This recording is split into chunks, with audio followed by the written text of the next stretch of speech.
Hello বন্ধুরা, আজকে আমরা যাচ্ছি পিসি বাড়িতে। আর এখন দেখো আমরা বাসে উঠে পড়েছি, আর আমি, মা আর ভাই মিলে যাচ্ছি। আমাদের যেতে সময় লাগবে প্রায় 3 ঘন্টা মতো। তো এখন দেখো আমরা পৌঁছে গেছি, আর অনেকক্ষণ ধরে ডাকাডাকির পর সবাই শুনতে পেলো, কারণ সবাই ছিল উপরে। আর এখন দেখো আমি তোমাদেরকে চারিদিকটা একটু দেখিয়ে দিই। এটা হচ্ছে বারান্দা, আর ওইখানে পিসি রান্না করছিল। আর এখন আমি খুব সুন্দর একটা জিনিস দেখতে পেয়ে গেছি। এই যে এত সুন্দর একটা অ্যাকোরিয়াম, এখানে আছে দুটো বড় বড় গোল্ডেন ফিশ, আর বাকিগুলো সব ছোট। আর এখানে আমার দিদির ছেলে লিখছিল, হঠাৎ করে আমি ঢুকে পড়ায় ও একটু অবাক হয়ে গেছিল।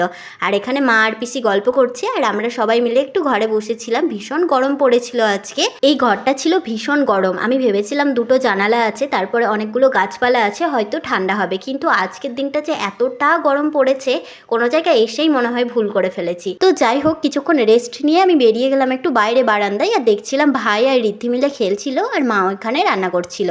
তো আমরা তো কিছুক্ষণের জন্য গিয়েছিলাম, আর এখন আমাদের বাড়ি যাওয়ার সময় হয়ে গেছে, তাই আমরা এখন বেরিয়ে যাচ্ছি। কারণ বাড়ি যখন যাবোই তখন দেরি করে লাভ নেই, তখন আবার বাস পাওয়া যাবে না। তো তারপরে আমরা এখন বেরিয়ে পড়লাম, আর আমাদের পৌঁছতে সময় লেগেছিল 1টা। তো পিসি বাড়িতে আমরা প্রায় 3 ঘন্টা মতো ছিলাম, তারপরে আমরা বাড়ি যাওয়ার জন্য চলে এলাম। আর আমরা কিছুক্ষণ হাই রোডে দাঁড়িয়েছিলাম, সেখানে বাস ঠিকঠাক না পাওয়ায় আবার চলে যাচ্ছি বাস স্ট্যান্ডে। তো এখান থেকে টিকিট করে নিলাম, আর এখন আমরা উঠে পড়েছি বাসে। এখন বাসের মধ্যে প্রায় 2 ঘন্টা মতো বসেই থাকতে হবে, আর বাসটা খুব স্লো চলছিল বলে আমাদের অনেকটাই সন্ধ্যা লেগে গেছিলো। আর বাসের মধ্যে আমাদের একটা সমস্যা হয়েছিল, সেটা হচ্ছে সুনু যেহেতু এখন বড় হয়ে গেছে, তাই আমাদের 3টে সিট নিতে হতো, কিন্তু আমরা 2টোই নিয়েছিলাম। তো সেই জন্য একটু বসে আসতে সমস্যা হয়েছিল আর কি। আর এখন দেখো পুরো সন্ধ্যা লেগে গেছে, প্রায় 7টা পার হয়ে গেছে। এখন আমরা বাস থেকে নামবো। আর সুনুর ভীষণ খিদে পেয়ে গেছিলো, তাই ও এখানে আপেল খাচ্ছিল। তো আজকের মতো টাটা।